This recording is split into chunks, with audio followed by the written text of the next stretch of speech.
Hello বন্ধুরা, আজকে আমি একটা খুব বার্নিং টপিকের উপর কথা বলতে চলেছি। আমাদের সবার জীবনেরই এটা একটা বার্নিং টপিক বলতে এরকম টপিক না যেটা আগুন জ্বালিয়ে দেয়, কিন্তু এরকম টপিক যেটা খুব ইন্টারেস্টিং, যেটা নিয়ে আমরা অনেক সময় আড্ডা বসাই, গল্প করি, আলোচনা করি, সমালোচনা করি। তো আজকে আমি যেটা বলতে চলেছি, যে টপিকটা, সেটা হচ্ছে আমাদের ফ্যামিলি। অনেক সময় দেখা যায় যে বিয়ের আগে ছেলে মেয়েদের লাইফে সব কিছু ঠিকঠাক থাকে, কিন্তু যেই মুহূর্তে বিয়ে হয়ে যায় তাদের জীবনে অনেক রকম সমস্যা, অনেক রকম ঝামেলা অ্যারাইজ করে। উভয়ের ক্ষেত্রে, ছেলে হোক কি মেয়ে হোক, অ্যারাইজ করে। ছেলেদের ক্ষেত্রে একরকম করে, মেয়েদের ক্ষেত্রে আরেক রকম করে। এবার এইটা অ্যাকচুয়ালি কেন হয়? অনেকে বলে যে শাশুড়ি আর বৌমার কোনো সময় বনে না, বা তারা দুজন সবসময় অ্যান্টি, এই কারণে হয়।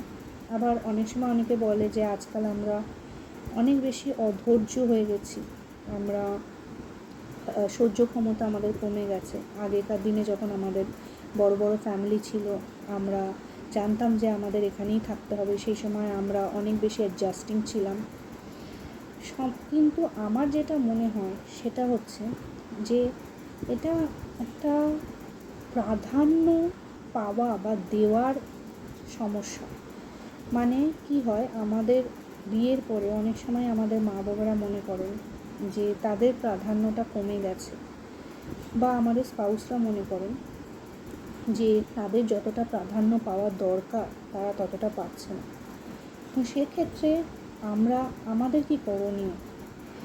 দেখো, মা বাবা যারা, তাদের জন্যই আজকে আমরা এখানে দাঁড়িয়ে আছি। যতটুকু করছি ততটুকু তাদের জন্যই করছি। তাদের প্রতি আমাদের একটা ডিউটি তো সবসময় রয়েছে।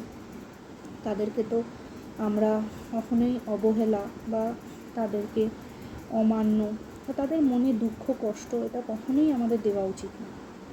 কিন্তু আমাদের এটাও ভাবা দরকার যে আমরা যখন বিয়ে করেছি, যখন সংসার করতে চলেছি, তার মানে আমরা একটা লাইফে সেটেল হয়েছি।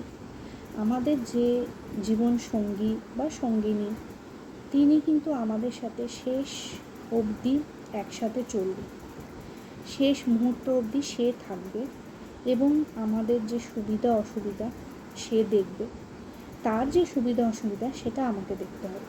সুতরাং একটা পক্ষকে প্রাধান্য দিতে গিয়ে আমি যদি আরেকটা পক্ষর সাথে অন্যায় করে ফেলি, তাহলে কিন্তু একটা বয়সের পরে যখন আমাদের জীবনে আর মা বাবারা থাকবেন না, তখন কিন্তু আমাদের সম্পর্কটা এতটাই ড্যামেজ হয়ে যাবে যে আমাদের কিন্তু তখন আর কিন্তু আমরা আমাদের যে পরের যে জীবনটা, মানে যেটা আমরা মা বাবা ছাড়া চালাতে চলেছি, সেই জীবনে কিন্তু আমাদের আর সুখ শান্তি বজায় থাকবে না। কারণ কি, যখনই আমরা পরবর্তীকালে একসাথে সংসার করব, তখন কখনো না কখনো, কোথাও না কোথাও কিন্তু মাইন্ডে সেই পুরনো দিনের কথাগুলো, পুরনো যে অপমানগুলো, পুরনো যে ইনসিডেন্টগুলো, সেগুলো কিন্তু আসবেই। কখনো কখনো আমরা ভাববই যে এই মানুষটা সেই দিন আমার পাশে দাঁড়ায়নি, সেই দিন আমার সাথে খারাপ ব্যবহার করেছে, সেই দিন সে তার মা বাবার হয়ে আমার সাথে লড়াই করেছে। তো এই কারণে আমাদের কিন্তু দুদিকটাই ভেবে চলতে হয়। ঠিক যেরকম আমরা মা বাবাকে কখনোই দুঃখ দেব না, সেরকম আমরা যাদেরকে আমরা চুজ করেছি আমাদের লাইফে, আমরা কিন্তু তাদেরকেও ইম্পর্টেন্স দেব। যদি কোথাও গিয়ে দেখা যায় যে আমাদের মা বাবারা তাদেরকে অ্যাকসেপ্ট করছেন না, বা অযথা তাদের জীবনে অসুবিধা তৈরি করছে, তাহলে কিন্তু সেখানে আমাদেরকে স্ট্যান্ড নিতে হবে। সেখানে তাদেরকে বোঝাতে হবে যে ঠিক যেরকম তারা আমাদেরকে ভালোবাসে, সেরকম আমাদের যারা ভালোবাসার মানুষ, তাদেরকে ভালোবাসতে হবে। তাদের যদি তারা না ভালোবাসতে পারে, তাহলে কিন্তু আমাদের প্রতি তাদের ভালোবাসাটা সম্পূর্ণ হবে না। কারণ আজকে আমি যার সাথে সারা জীবন থাকবো, তাকে যদি আমার মা বা বাবা অ্যাকসেপ্ট না করতে পারে, তার মানে আমার ফিউচারে যে আমার পাশে দাঁড়াবে, যে আমার পাশে থাকবে, তাকে আমার বাবা মা অ্যাকসেপ্ট করছে না।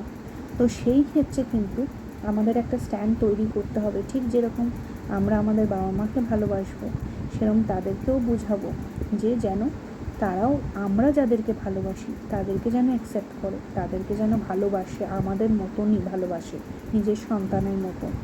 এবং আমরা আমাদের জীবনে যারা নতুন আসবে তাদেরকেও আমরা বোঝাবো যে তারা নতুন আমাদের জীবনে এসে গেছে বলে আমার মা বাবা যারা এত বছর আমার সাথে থেকেছে তাদেরকে কিন্তু আমি ফেলে দিতে পারবো না। নতুনকে অ্যাকসেপ্ট করার জন্য যারা 100 বছর আমার দেখভাল করেছে, আমার জন্য খেটেছে, আমার জন্য লড়াই করেছে, তারা কিন্তু আমার জীবনে ততটাই ইম্পর্টেন্স পাবে। তাদেরকে কিন্তু আমি কোনোভাবেই ছোট করতে পারবো না। তো আমার মনে হয় এই প্রাধান্যটা যদি আমরা দুপক্ষকে দিতে পারি বা বোঝাতে পারি, তাহলেই কিন্তু আমাদের অনেক রকম সমস্যার সমাধান হয়ে যায়। যাই হোক, এটা আমার ব্যক্তিগত ধারণা, তোমাদের সাথে শেয়ার করলাম। তোমাদের সবার কেমন লাগলো অবশ্যই জানাবে। আবার এরকম কোনো ভিডিও নিয়ে আসবো। ততদিন অবধি সবাই ভালো থাকবে, সুস্থ থাকবে।